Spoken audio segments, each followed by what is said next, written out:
فرمانے لگے اچھا بہاؤدین زکریا سے ملنا ہے؟ کہا ہاں۔ پیار بڑا تھا بابا صاحب کا خواجہ بہاؤدین زکریا سے، محبت بڑی تھی۔ فرمایا اچھا میں تیری خاطر یہاں آیا ہوں اور تو نے کوئی قدر ہی نہیں ڈالی، تو کہتے آگے جانا ہے، جا اب تو اسی کے پاس جائے گا۔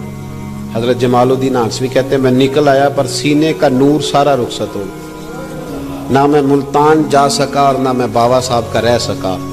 3 سال ہو گئے معافیاں مانگتے، پر بابا صاحب نے فرمایا یار میں تیری خاطر بڑھاپے میں یہاں آیا اور تو نے سوچا ہی نہیں، تو نے قدر ہی نہیں ڈالی، تو نے یہ کیا کیا میرے ساتھ۔ ایک تاجر آیا کرتا تھا بابا فرید صاحب سے ملنے سال کے بعد، وہ آیا تو اس نے لوگوں سے پوچھا کہ وہ کدھر ہے؟ جمال الدین جس سے سلام لے کے بابا صاحب سے لوگ ملتے تھے، جو رستہ تھا بابا صاحب کی طرف جانے کا، کہا وہ تو روڑی کے ڈھیر پہ بیٹھے۔ وہ ملنے گئے اور جب جا کے ملے نا حضرت جمال الدین سے تو وہ رو پڑے۔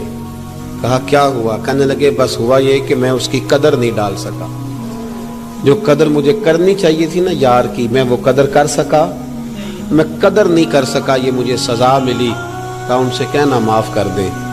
وہ تاجر بڑا پیارا تھا، بابا صاحب رات کو پیر دبا رہا تھا، وہ تاجر بابا صاحب کے، اس کا خیال تھا لوگ سارے جائیں گے تو بات کروں گا، پیر دباتے دباتے ساری دنیا چلی گئی، وہ بیٹھا رہا۔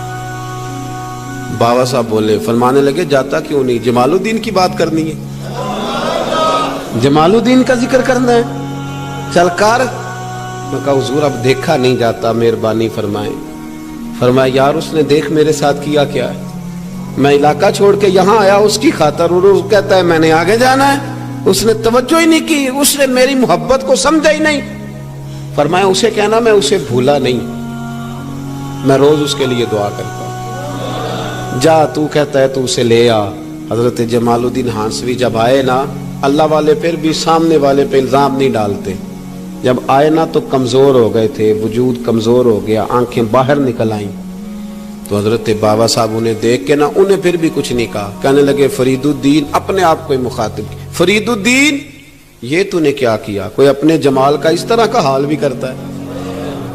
ان کو جب معافی ملی تو وہ رو پڑے، کہنے لگے حضور میرے لیے دعا کریں، اب میں رضا میں ہی پردہ کر جاؤں۔ ان کا انتقال ہوا اور بابا صاحب نے خود جنازہ پڑھایا۔